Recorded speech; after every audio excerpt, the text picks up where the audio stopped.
अपने समय के महान समाज सुधारक और देव पुरुष।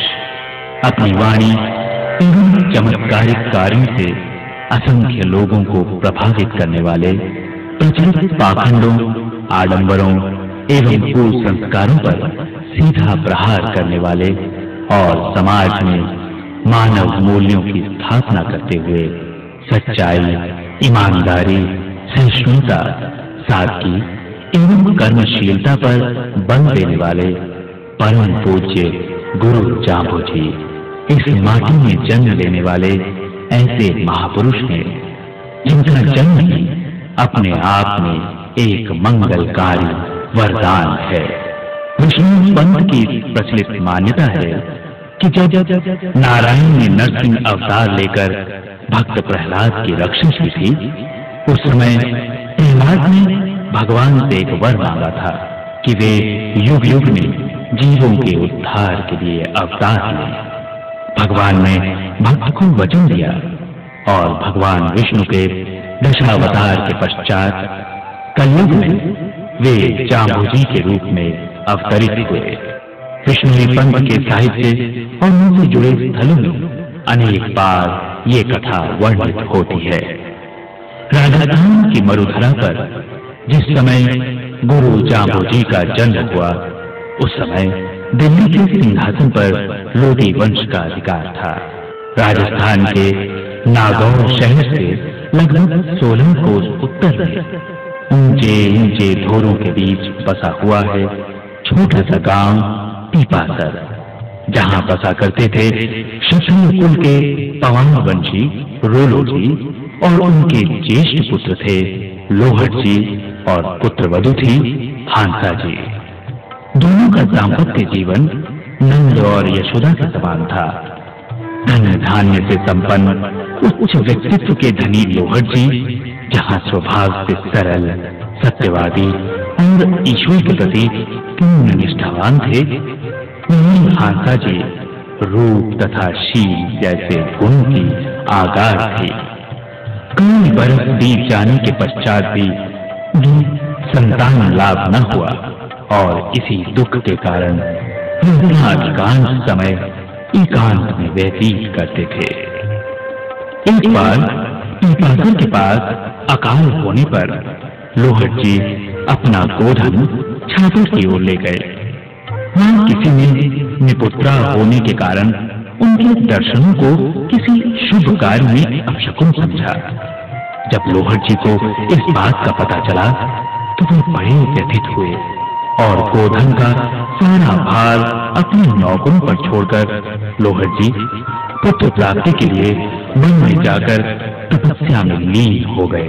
काफी समय तप करते बीतने के बाद एक दिन एक वृद्ध योगेश्वर उपस्थित हुए जिन्होंने उन्हें पुत्रवान होने का वरदान दिया। विष्णु पंथ की धारणा के अनुसार उसी वृद्ध योगी ने उसी दिन पीपासर में माता हांसा जी को पुत्रवती होने का वर दिया था।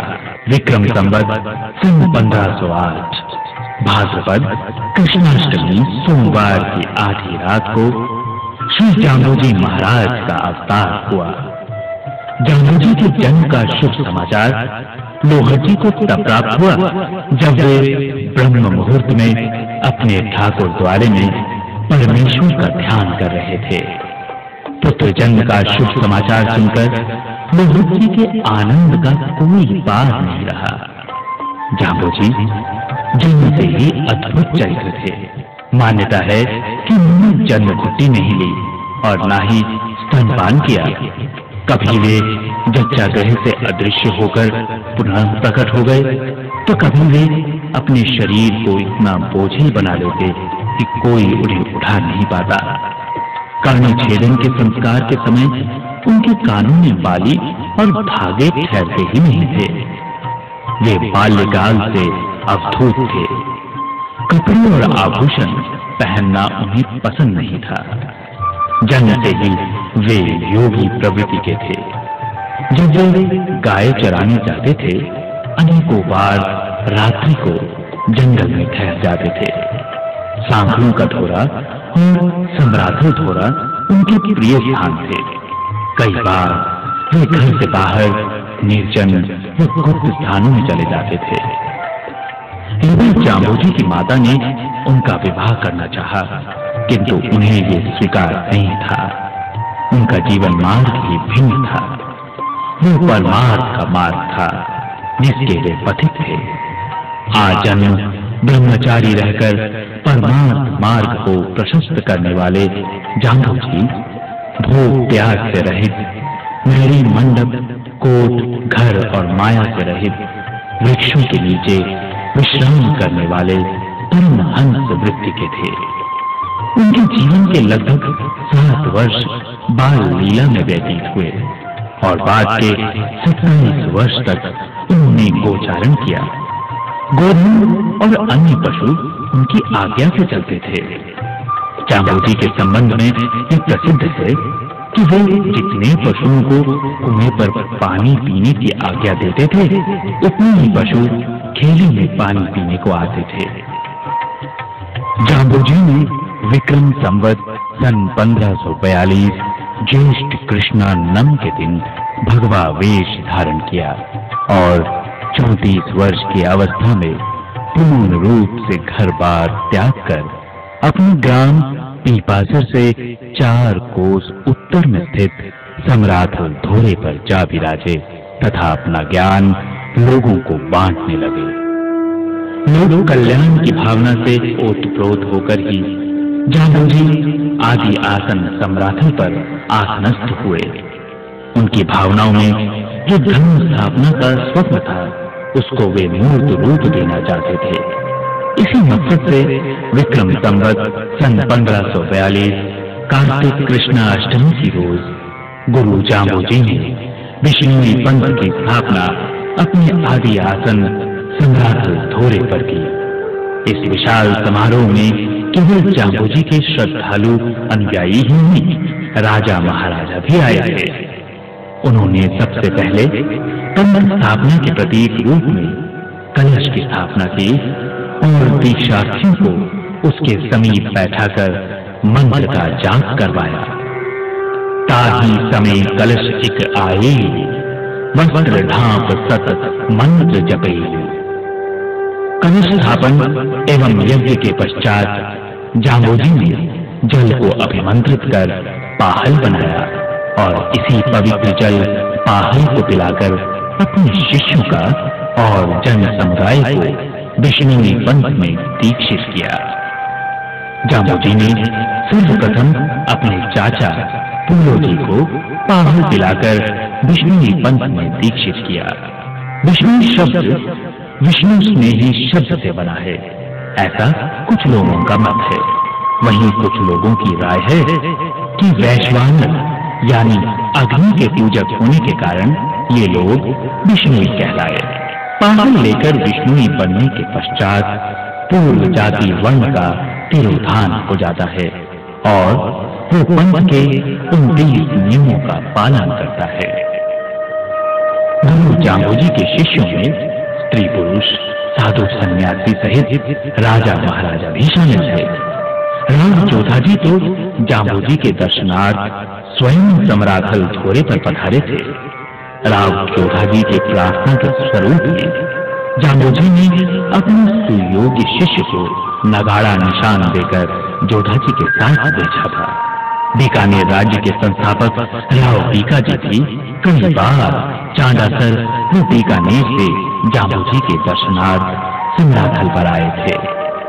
बीकानेर राव लूणकरण एवं नागौर शासक मोहम्मद खान तो ये विवाद छिड़ गया कि वे हिंदुओं के देव हैं या मुसलमानों के पीर।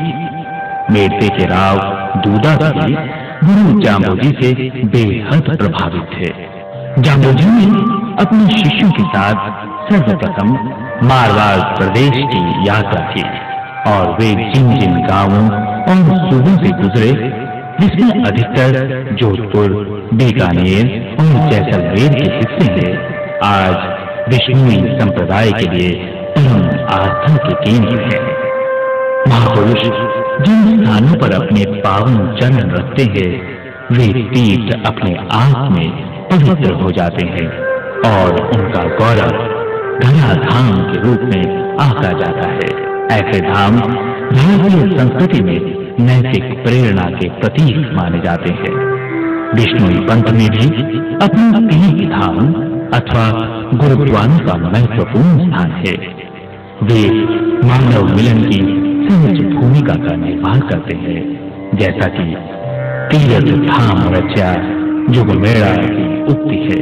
पीपासर, सम्राथल, जांबुलाव यानी जंब सरोवर, जांगलू साथरी, रोहू, लोधीपुर, लालासर साथरी, मुकाम यानी मुक्ति धाम अपनी अपनी सुंदर तथा विशिष्ट परंपराओं और कथाओं के साथ साथ मानव मन पर एक अद्भुत निशान छोड़ जाते हैं। यहाँ पर लगने वाले मेले निस्संदेह विष्णुई संप्रदाय के लिए आकर्षण और आस्था के केंद्र बिंदु हैं। विष्णु पंथ के 9 धामों में रामणावास, गुरु की साथरी और लोहावट की साथरी का भी पूज्य एवं महत्वपूर्ण स्थान है। गुरु जांबुजी ने वन्य जीवों की रक्षा और पेड़ पौधों की सुरक्षा के लिए अपना संपूर्ण जीवन समर्पित कर दिया। तभी विष्णु संप्रदाय में प्रचलित 29 नियमों में वन्य जीव रक्षा और पेड़ पौधों की सुरक्षा सर्वोपरि है।